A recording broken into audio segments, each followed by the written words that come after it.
Jó reggelt, nagy szeretettel üdvözöllek benneteket. Ma 3 alapnyújtó, hátnyújtó gyakorlatot hozok számotokra, ami úgy gondolom, hogy nagyon-nagyon kellemes, napindító lehet, hogy egy kicsit megnyújtsuk a hátunkat, segítsük abba, hogy ha esetleg egész nap ülőmunkát végeztek, akkor akár reggel, ahogy említettem, de napközben is próbáljatok 5 percet szánni magatokra és a testetekre, mert tudjátok, mindig meghálálja. Először indíthatjuk mindig egy jó leső nyújtózásra belégzés közben és kilégzés. Figyeljünk a tartásunkra, egyenes a hátunk, és kifújjuk a levegőt. Még egyszer nagy belégzés orron át. És kifúj. Körülbelül csípőszéles terpezbe legyen a lábatok, megfogjuk a térdünket, és kilégzés közben domborítjuk a hátunkat, lehajtjuk a fejünket.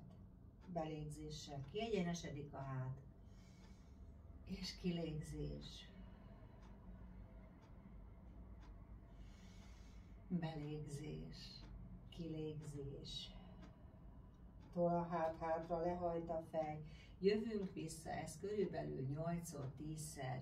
Ismételjétek meg, lehajt a fej, tol a hát hátra, és kiinduló helyzetben vagyunk. Keresztezzük a kezünket, ellenkező lábunkhoz hozzuk, és visszük hátra a karunkat, visz hátra a kar, hátra nézünk, és lassan visszajövünk. Viszem hátra a karomat, egyenes a hátam, hátra nézek, fogom a térdem, és kiinduló helyzet.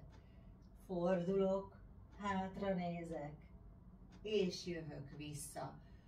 Figyeljetek a mozdulatokra, mindenképpen lassan, koncentrálva végezzétek ezt a gyakorlatot is. Csere, és visszük hátra a karunkat. Hátra nézünk, és kiinduló helyzet. Viszem hátra a kart. Fordulok, hátra nézek. Még egyszer fordulok, hátra nézek. Ezt a gyakorlatot is, ezt a nyújtó gyakorlatot is körülbelül 6-8-szor nyugodtan elvégezhetitek, és a harmadik nyújtó gyakorlathoz, amit ma hoztam nektek, szintén keresztezzük a kezünket, másik kéz tarkunkon, és megpróbáljuk megérinteni a térdünket. Majd jövünk vissza kiinduló helyzetbe. Fordulok, megérint a térd, vagy legalábbis közelítjük hozzá, és egyenesedik a hát.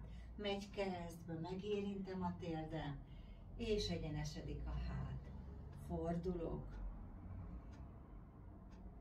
és jövök vissza kiinduló helyzetbe, szintén oldalanként 6-8-szor javasolnám, hogy végezzétek ezt a gyakorlatot, és csere, másik oldal, megérint a térd, fordulok, közelítem a könyökömet a térdhez, és közben mondanám, hogy ne legyetek elkeseredve, hogyha nem tudjátok most még az elején megérinteni a térdet, főként, hogyha hosszabb idő kimaradt a tornából, vagy a nyújtásokból, de napról napra, hogyha rendszeresen végezni fogjátok ezeket a nyújtó gyakorlatokat, érezhető lesz, hogy a testetek egyre jobban fog alkalmazkodni, és el fogja végezni azt, amire ti kéritek.